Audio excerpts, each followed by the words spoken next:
Baik, selamat malam saudara-saudara yang terkasih di dalam Tuhan kita Yesus Kristus.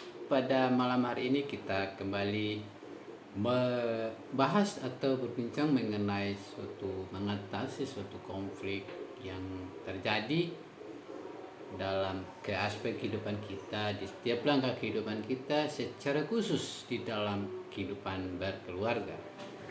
Ya, jadi saudara yang terkasih di dalam Tuhan kita Yesus Kristus, di sini kita akan membahas satu topik atau tema kecil kita, yaitu bahwa mengatasi penceraian. Kita lihat di dalam latar belakang penceraian dapat dianggap terjadi ketika orang pasangan atau suami istri memutuskan untuk tidak lagi memenuhi ikatan pernikahan mereka, walaupun biasanya salah satu yang perangkas yang membuat timbul masalah atau memiliki suatu persoalan perceraian, tetapi keduanya menanamkan suatu hal yang tidak bisa dirubah di dalam kehidupan mereka. Karena apa penyebabnya adalah karena salah satu ketidakketerbukaan, ketidakpedulian satu dengan yang lain, gitu ya. Makanya aku sering menyampaikan bahwa sebelum menikah, dari awal pertemuan harusnya ada suatu keterbukaan, suatu komunikasi yang efektif, walaupun mungkin satu dengan lain tidak menyukainya, namun harus saling mengenal lebih dalam sebelum dalam pernikahan. Berakibat dalam perceraian adalah suatu hal yang banyak, yang berpengalaman, yang menghancurkan, dan akhirnya mengalami luka-luka yang dalam, yang susah disembuhkan, sangat lama baru dipulihkan dalam luka tersebut. Untuk masing-masing pihak yang bersangkutan dibutuhkan cukup lama waktu untuk mengatasi dalam hal demikian, mengenai perselisihan, mengenai konflikan dalam keluarga, entah itu dalam beda pendapat, beda cara hidup, gaya, dalam keinginan, kemauan, hobi, dan lain sebagainya dalam rumah tangga, gitu ya. Nah, di sini kita akan belajar coba membahas dan mendengar. Bukan berarti ini suatu solusi dan menyelesaikan suatu masalah di dalam keluarga. Namun kita memperoleh suatu informasi atau pendapat yang bisa membuka wawasan kita supaya kita lebih bisa berbijaksana, bisa memiliki suatu pemahaman yang baik dan yang benar, supaya jangan mengalami persoalan lebih berat di dalam keluarga. Saya lebih ingin menjelaskan bahwa akibat penceraian ini tentu dari awal sudah ada sebenarnya sumber-sumber tertentu, sehingga di dalam pernikahan mengeluarkan suatu statement atau suatu argumen untuk penceraian tersebut. Nah, di sini saya ingin mau jelaskan bahwa di dalam menjalani hubungan, baik dalam masa pacaran, itu keterbukaan sangat penting dan sangat bermanfaat bagi kehidupan dalam berkeluarga ke depan, gitu ya. Saudara, ini kita belajar agar setiap kehidupan kita, terutama di dalam yang sudah berkeluarga, supaya bisa mengontrol diri, mengatasi, memahami satu dengan yang lain, baik yang sudah berkeluarga maupun yang belum. Nah, di sini saya ingin menentang atau penceraian dan beranggapan bahwa peningkatan jumlah penceraian pada saat ini, di belakangan ini, sebagai masalah paling mengejutkan dalam kehidupan bermasyarakat, lingkungan, adalah ada berbagai efektif, bisa terjadi karena dari dalam, bisa terjadi karena dari luar, gitu ya. Yang paling banyak adalah terjadi karena dari luar, sehingga masuk di dalam lingkungan keluarga, di dalam rumah tangga tersebut, akhirnya muncul suatu hal kecurigaan, suatu hal yang sebenarnya tidak menjadi persoalan bagi keluarga itu, namun karena ketidakkesenangan bagi orang yang melihat ketika seorang itu sukses dan peroleh kehidupan yang lebih baik, lebih bermanfaat, atau lebih bahagia daripada mereka, maka mereka bisa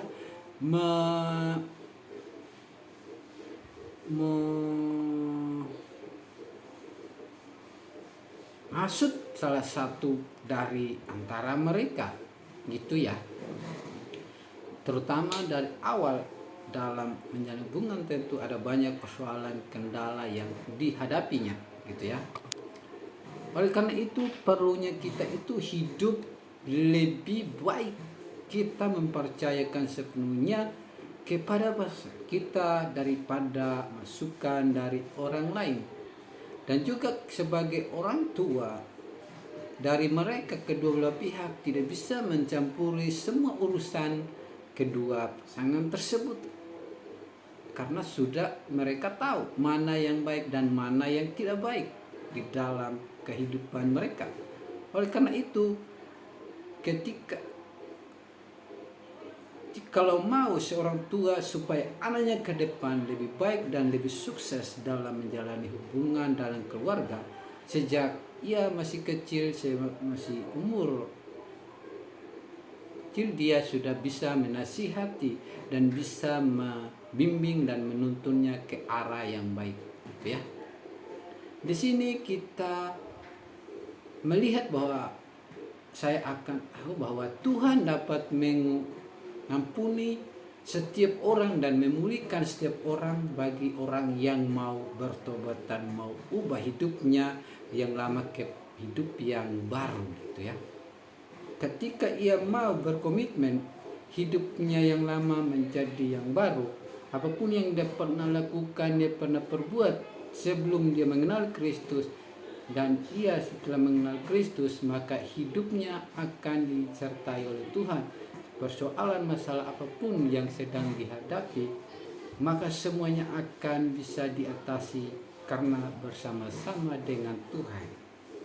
Nah, walaupun bila dosa yang diperbuat sebelumnya menikah atau sesudah, tetapi ketika ia datang bersandarkan diri kepada Tuhan dan ia mendengarkan arahan-arahan orang-orang di sekitar yang Tuhan pakai sebagai alat dari Tuhan untuk membimbing, menasihati, dia akan bisa menyelesaikan setiap persoalan dalam kehidupan. Dia tidak akan bisa memutuskan suatu keputusan yang tidak sebaiknya ia lakukan, karena di dalam Perjanjian Lama jelas sekali di sana bahwa ketika satu orang sudah bersatu, tidak bisa diceraikan oleh siapapun kecuali maut yang memisahkan, gitu ya.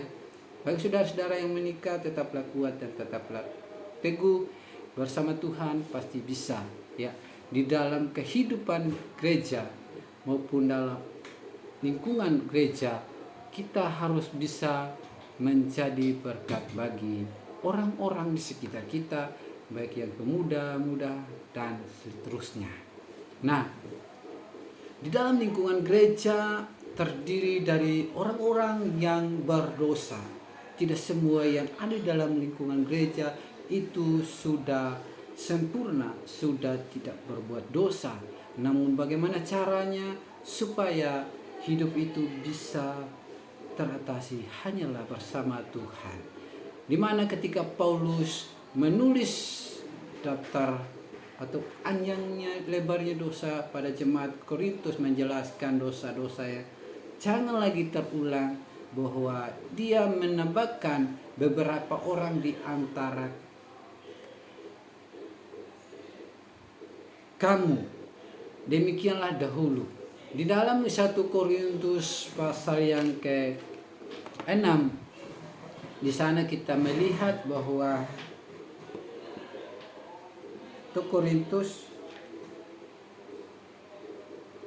mata saya buka, 1 Korintus pasal yang ke-6 ayat yang ke-2 ke-11 di sana mengatakan bahwa dan beberapa orang di antara kamu demikianlah dahulu, tetapi kamu telah memberi dirimu disucikan, kamu telah dikuduskan, kamu telah dibenarkan dalam nama Tuhan Yesus Kristus dan dalam roh Allah kita. Di sini sangat jelas di mana Rasul Paulus, ketika kita sudah menerima Kristus, di dalam nama Yesus kita telah dirubah dari hidup yang lama menjadi hidup yang baru dan berdasarkan dalam nama Yesus Kristus, dan telah kita dikuduskan. Mereka yang telah diampuni dan menjadi bagian di dalam gereja, menjadi bagian tubuh Kristus, itu mereka sudah diselamatkan. Artinya jangan kembali lagi ke hidup yang lama, supaya jangan terulang dosa yang sama, jangan termudah terpengaruh dari hawa nafsu, keinginan-keinginan dunia lagi, ketika kita sudah tahu mana yang baik dan mana yang benar. Di mana ayat Alkitab ini, firman Tuhan ini menjadi dasar strategi untuk membimbing, menuntun setiap kita atau setiap saudara-saudara yang sudah berkeluarga. Baik teman-teman yang masih menjalani hubungan, carilah pasangan yang bisa mengikut atau yang sesuai dengan firman Tuhan. Bukan berarti merajin pelayanan dan lain sebagainya, tetapi tidak dilihat dari kesuksesan dari pelayanan dan di dalam kerajinan beribadah, tetapi menaati dan melakukan firman Tuhan di setiap langkah kehidupannya. Nah, penghiburan sangat diperlukan oleh orang yang Anda bimbing. Mungkin merasa dibuang, kehilangan harga diri. Ini biasanya pada orang yang bercerai.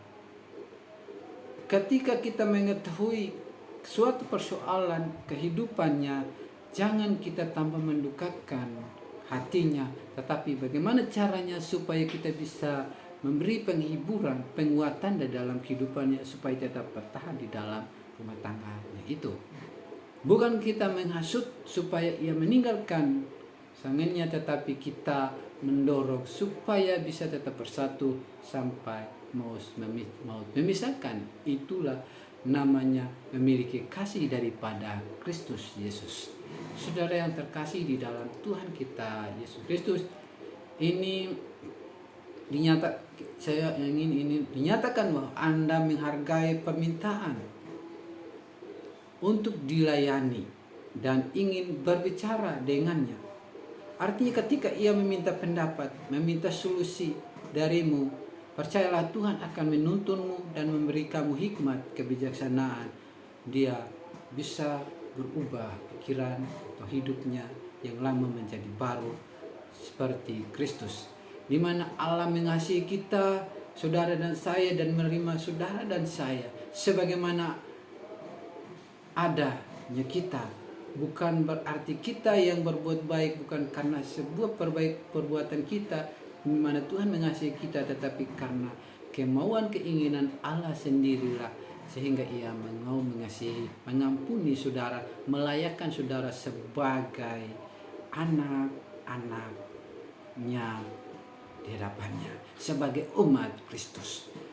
Di mana tanyakanlah hubungannya dengan Yesus Kristus. Sudahkah dia menerima Yesus Kristus sebagai Tuhan dan Juru Selamat di dalam kehidupannya? Makanya sering saya bilang, di dalam menjalani hubungan, bukan kita melihat dari segi tampilannya, bukan melihat dari segi caranya ke kita, tetapi ia bisa mendengar, bisa memahami satu dengan lain ketika kita menasihat, membimbingnya. Dia mau menerima dan mau berubah kehidupannya yang lama menjadi yang baru. Oleh karena itu, ketika saudara dan saya mencari pesanan, jika Tuhan mengirimkan, pasti ia akan mau terbuka, mau menerima kita di dalam situasi apapun. Baik kekurangan, kelebihan kita, tidak ia datang pada saat kita terpenuhi dalam segala sesuatu. Oleh karena itu, saudara-saudara yang terkasih di dalam Tuhan kita Yesus Kristus, di mana walaupun dia merasa terbuang dan lain sebagainya, dia akan tetap milik Kristus ketika ia mau bertobat dan mau menerima teguran dari Allah, di mana tegaskan bahwa Allah dapat menjadikan segala sesuatu menjadi baru di dalam Kristus. Di dalam 2 Korintus pasal yang ke-5 ayat yang ke-17 di sana mengatakan bahwa di dalam 2 Korintus pasal yang ke-5 ayat yang ke-17, jadi siapa yang ada di dalam Kristus, ia adalah ciptaan baru, yang lama sudah berlalu, sesungguhnya yang baru sudah datang. Berarti kehidupan kita yang lama telah berlalu, dan hidup baru kita bersama Kristus telah datang, yaitu Yesus Kristus sebagai Tuhan dan Juru Selamat kita di dalam kehidupan kita. Saudara yang terkasih Tuhan, bagi saudara yang sudah bersatu di dalam rumah tangga, memiliki hidup harmonis, damai, dan terbuka satu dengan lain, supaya jangan muncul hal keinginan untuk berpisah. Perceraian yang sudah terjadi mungkin tak dapat dibatalkan. Dia harus memulai dari mana dia berada, di atas dasar yang baru. Dasar itu ialah Yesus Kristus sebagai Tuhan dan Selamat di dalam kehidupan kita. Karena Yesus telah datang ke dalam dunia, tujuannya adalah menyelamatkan saudara dan saya, menanggung setiap dosa dan perbuatan saudara. Dia relakan dirinya sebagai anak Allah yang kudus, menanggung setiap kesalahan dan dosa kita. Oleh karena itu, saudara, dijelaskan bahwa pentingnya untuk merenungkan kebenaran firman Tuhan dan berdoa sebagai sumber kekuatan bagi saudara dan saya. Tanpa berdoa, tanpa merenungkan firman Tuhan yang menghantuimu terus di dalam kehidupanmu adalah suatu kekhawatiran, suatu kecemasan, suatu ingin menyerah dan ingin menjauhkan diri dari hadapan Tuhan. Bahkan pun hubungan antara satu dengan lain akan terganggu, karena hubungan antara Tuhan dengan saudara tidak ada koneksinya dengan baik. Saya memberi suatu ilustrasi atau contoh. Ketika handphone saudara tidak terkoneksi dengan baik dengan jaringan internet atau tidak ada datanya, maka saudara tidak bisa berkomunikasi menggunakan handphone itu di dalam media sosial. Demikianlah kehidupan saudara. Doa dan firman Tuhan adalah hubungan saudara dan Allah yang terutama. Nah, saudara dan saya, adakah memiliki kitab atau bagaimana ia menggunakan kitab itu? Jika tidak, dianjurkan dia membeli sebuah pada salah satu toko, atau kita mengarahkan ketika ia tidak memiliki suatu kitab firman Tuhan, kita mengarahkan dia supaya ia membeli, supaya ia bisa membaca dan merenungkan, karena segala jawaban ada di dalam Alkitab, yaitu firman Tuhan. Nah, saudara, hidup dalam Kristus untuk menolongnya memulai peneladanan dari Alkitab. Dan saudara juga harus menjadi contoh. Mungkin kita tidak manusia sempurna, terkadang kita juga melakukan kesalahan-kesalahan yang tidak kita mau berbuat, namun karena hal-hal tertentu kita kadang melakukan demikian. Jadilah pasangan yang baik dan contoh bagi saudara di sekitar. Jadi usulkan kepada seseorang untuk mencari sesuatu gereja yang mementingkan firman Tuhan, yang di dalamnya dia dapat bersekutu dan damai sejahtera, menyembah dan melayani. Mungkin dia perlu waktu untuk membangun kembali suatu hubungan dengan Tuhan, memiliki pengertian dan hubungan-hubungan pribadi yang baru dengan Kristus. Dulu mungkin kamu melakukan dosa atau melakukan seksual sebelum menikah, dan datanglah kepada Tuhan, maka Tuhan akan mengampunimu, akan merubah hidupmu, membawa kamu ke hidup yang baru, dan hidup yang lama tidak lagi. Oleh karena itu, janganlah suka kembali kepada hidup yang lama, tetap maju terus bersama Tuhan, pasti bisa. Keterbukaan kepada Tuhan itu sangat perlu dan sangat dibutuhkan, karena tanpa keterbukaan ke hadapan Tuhan, maka segala sesuatu akan sia-sia. Saudara dan saya, mari kita renungkan setiap kehidupan ini. Saudara dan yang sudah menikah, jalani kehidupan bersama Tuhan. Jangan mengandalkan kekuatan secara manusia, karena tubuhmu sebentar saja ia ada. Karena itu kita itu seringkali kelompok-kelompok persekutuan yang akrab menjadi pengayoman bagi siapapun untuk ikut bersekutu dan berdoa di dalamnya. Ketika ada orang yang mau menasihat, mau mengajakmu berdoa, ikutilah itu. Janganlah menjalani sesuai kehendakmu. Jangan berpikiran negatif ketika ada orang lain mengajakmu dan dapat memenuhi kebutuhannya.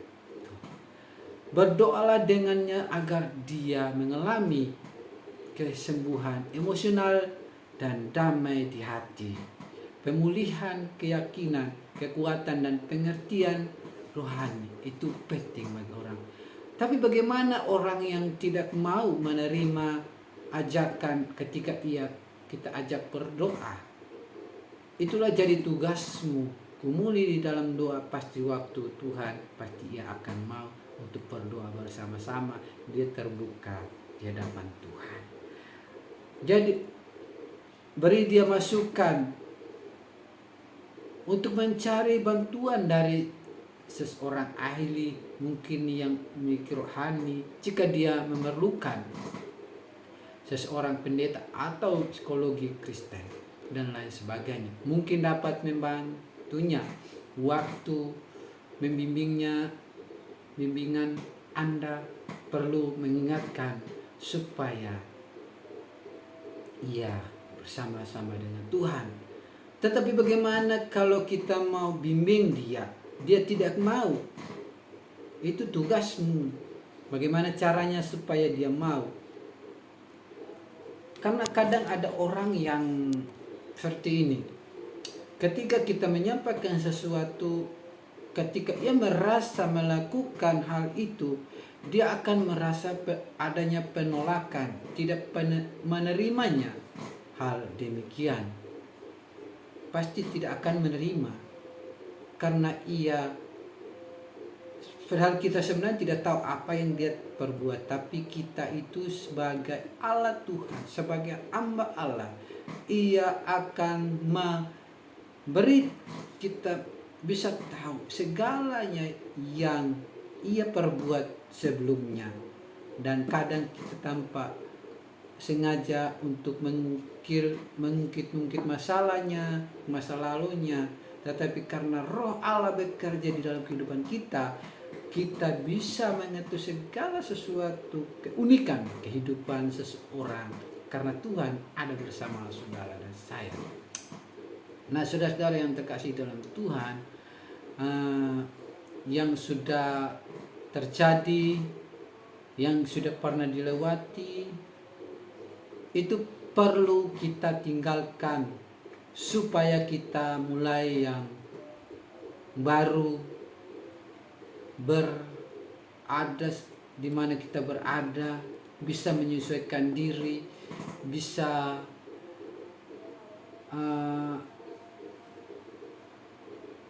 berjalan sesuai pimpinan Tuhan.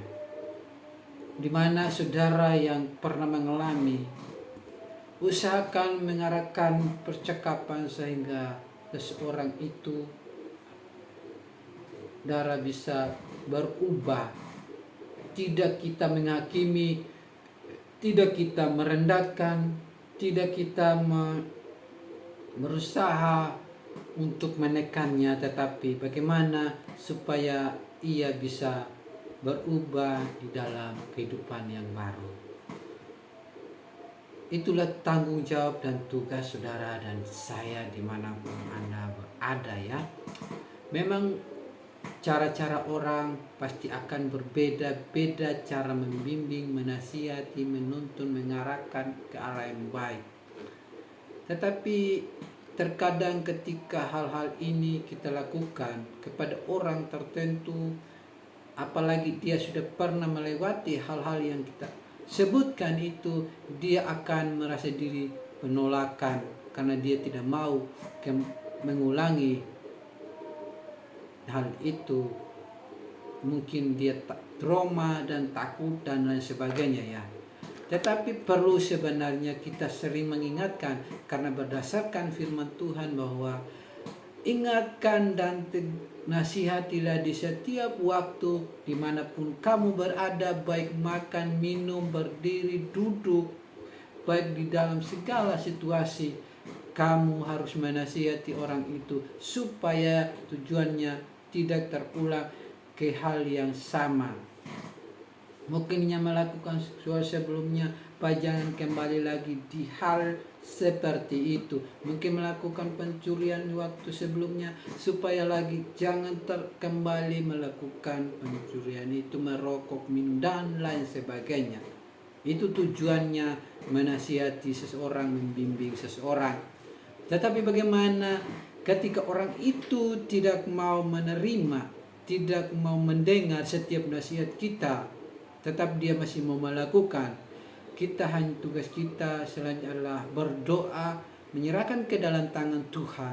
Biarlah Tuhan sendiri yang menjamah hati seluruh kehidupannya, supaya suatu waktu ia akan sadar bahwa ia apa yang dia lakukan dulu dia ulangi lagi, dia akan berubah di waktu sesuai rencana dan ketetapan Tuhan. Itulah tanggung jawab saudara dan saya. Nah, lebih baik mengusahakan agar perhatiannya ditujukan kepada Allah yang akan menolongnya mendapatkan jalan keluar. Karena segala sesuatu solusi hanya kepada Tuhan. Ketika ia mau percaya, ketika ia mau menerima Kristus dengan sungguh-sungguh, apapun nasihat kita menegur tentang dosa-dosanya, dia akan mengaku di hadapanmu. Bukan di kamu dia mengaku, tetapi di hadapan Allah sendiri.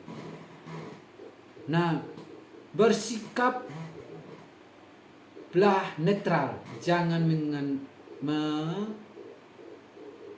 mengandaikan orang yang Anda bimbing bersalah atau tidak. Sikap menghakimi atau merasa diri lebih suci akan menutup kesempatan untuk bersaksi. Kalau sikap kita untuk menasihati, membimbing orang itu menghakimi, maka yang terjadi bukanlah berubah, namun ia tambah berbuat dosa, tambah melakukan kesalahan itu.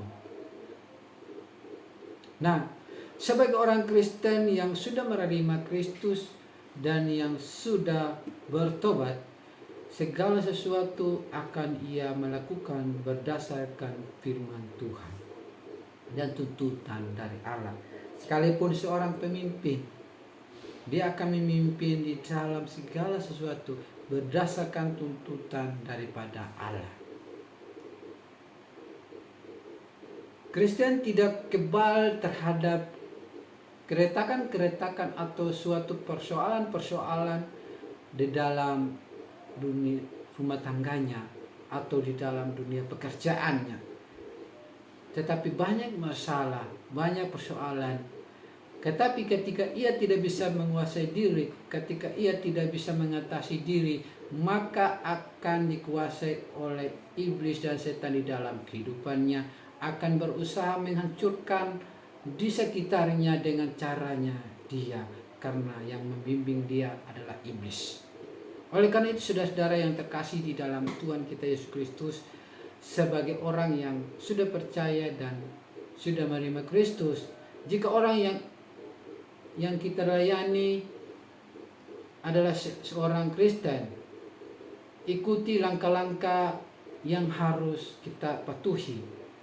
Mintalah kepadanya mengakui segala kepahitan, kemarahan, dan segala dosa yang pernah ia perbuat. Tapi bagaimana ketika ia tidak mau terbuka? Itu kita berdoa.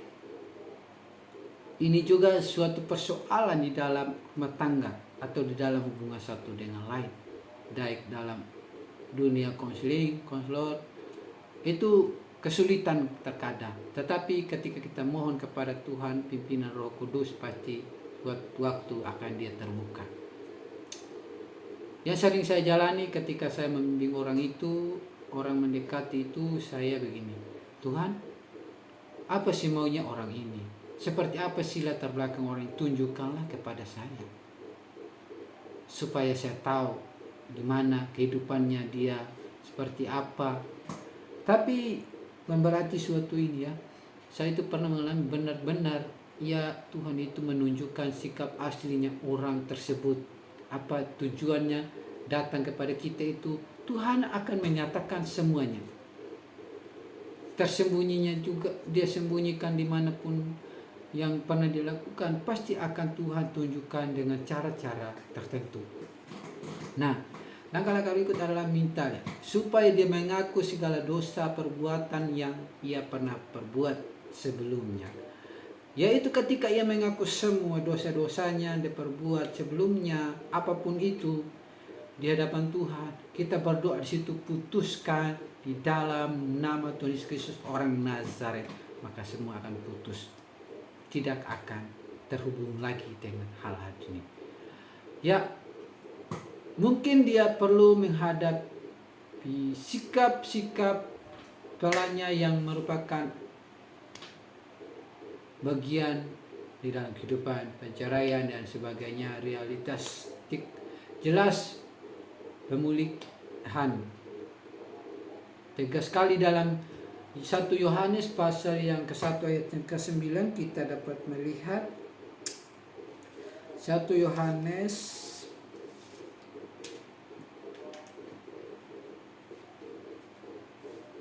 Yohanes 1 ayat yang ke-9, di sini dikatakan bahwa jika kita mengaku dosa kita, maka Ia adalah setia dan adil sehingga Ia akan mengampuni segala dosa kita dan menyucikan kita dari segala kejahatan. Ini sangat jelas di mana Rasul Yohanes menulis ini dipimpin oleh Roh untuk menyampaikan ini, bahwa ketika kita mengaku segala dosa kita, Allah akan mengampuni dan menyucikan kita dalam Roh yang kudus.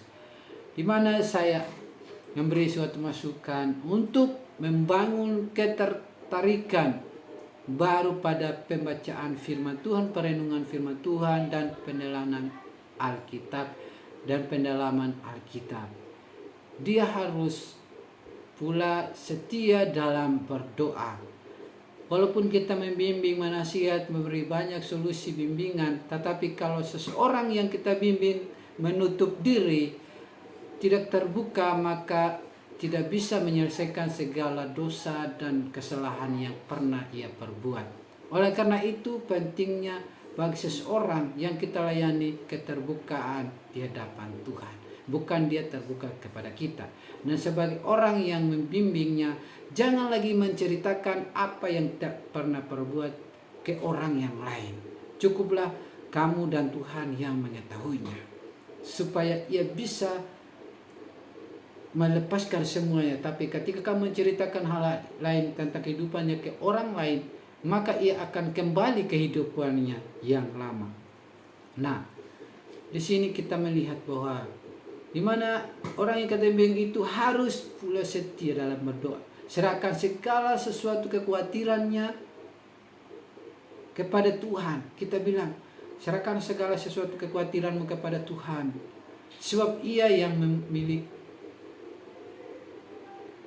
sanggup untuk mengampuni segala dosa. Kalau kita lihat di dalam 1 Petrus pasal yang ke-5, Petrus pasal yang ke-5 ayat yang ke-7 di sana katakan bahwa pasal ke-5 ayat yang ke-7 di sini katakan bahwa serahkanlah segala kekhawatiranmu kepadanya, sebab Ia yang memelihara kamu. Artinya segala kekhawatiran kita, baik tentang kehidupan kita, keluarga kita, dan apapun itu, serahkan semua ke dalam tangan Tuhan, apapun bentuknya itu. Dimana di sini kita sebagai orang berdosa penuhnya berserah penuh kepada Tuhan. Orang itu bukan untuk membangun atau memulai kembali hubungan dengan suatu gereja, dan tidak berputar-putar pada perasaan bersalah atau takut dikritiki.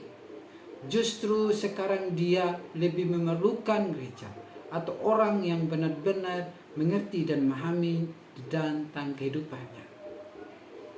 Kelompok-kelompok persekutuan dalam gereja akan sangat membantu jika kelompok-kelompok itu memiliki hati seperti Kristus, membimbing orang yang mengalami ketraumaan dalam kehidupannya untuk lebih baik ke depannya. Nah, dan juga perlu berdoa dengannya agar dia mendapat pemulihan, damai di hati, dan kemampuan untuk membuat penyesuaian gaya hidup yang perlu dia sesuaikan di mana ia berada. Bukan kita sebagai pembimbing menjadi penekanan bagi orang yang kita bimbing. Nah, di sini kita lihat strategi yang kedua adalah kita membimbing berdasarkan firman Tuhan. Hanyalah firman Tuhan yang bisa memulihkan. Kita belajar untuk dorongan untuk berjalan dengan Tuhan.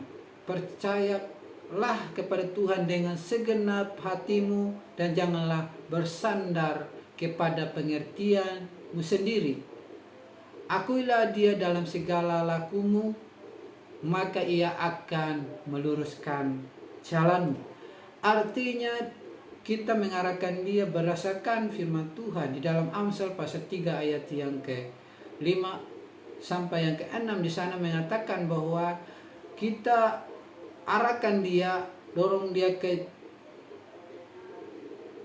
untuk mendekatkan diri kepada Tuhan, supaya ia mempercayakan dirinya, kehidupannya sepenuhnya kepada Tuhan dengan segenap jiwa, segala akal budinya, bukan berdasarkan pengertian dan pengetahuannya dia sendiri.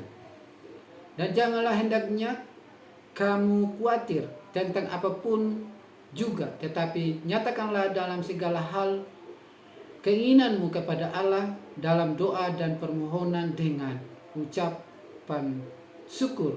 Itu di dalam Filipi pasal yang ke-4 ayat yang ke-6. Di mana usahakanlah supaya engkau layak di hadapan Allah sebagai seorang pekerja yang tidak usah malu, yang berterus terang memberitakan perkataan kebenaran itu. Di dalam 2 Timotius pasal yang ke-2 ayat yang ke-15. Nah, di sini kita melihat, tetapi bertumbuhlah dalam kasih karunia dalam pengenalan akan Tuhan dan juru selamat kita yaitu Yesus Kristus. Saudara dan saya bisa dapat lihat di dalam 2 Petrus pasal 3 ayat yang ke-18. Di sini jelas sekali bahwa segalanya kita menyerahkan dalam Tuhan, apapun yang kita alami saat ini. mau orang benci musuh kita, apapun itu, percayakan sepenuhnya ke dalam tangan Tuhan. Di dalam penyembuhan, luka-luka yang pernah dialami, hanyalah datang kepada Tuhan dengan segenap hati, keterbukaan, mengaku segala dosa. Jangan lagi berbuat kembali dosa yang sama seperti yang kamu perbuat. Oleh karena itu, di mana pujilah Tuhan, jiwaku, dan janganlah lupakan segala kebajikannya. Dia yang mengampuni segala kesalahanmu, yang menyembuhkan segala penyakitmu.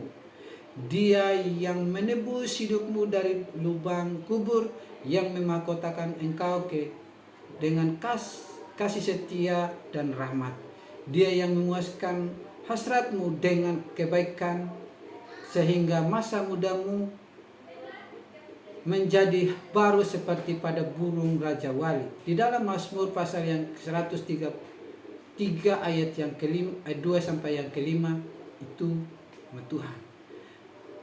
Di mana di dalam ini juga mengatakan, sembuhkanlah aku ya Tuhan, maka aku akan sembuh. Selamatkanlah aku, maka aku akan selamat, sebab engkaulah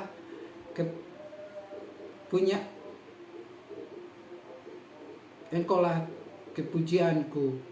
Di dalam Yeremia pasal 17 ayat yang ke-14, inilah dasar di dalam kehidupan rumah tangga maupun hubungan satu dengan yang lain supaya tetap berkenan di hadapan Tuhan. Kita lihat di dalam terus juga di sini mengatakan bahwa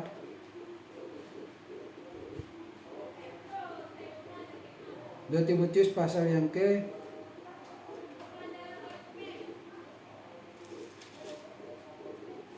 2 Timotius pasal 2 Timotius pasal 1 ayat 7, di sana dikatakan bahwa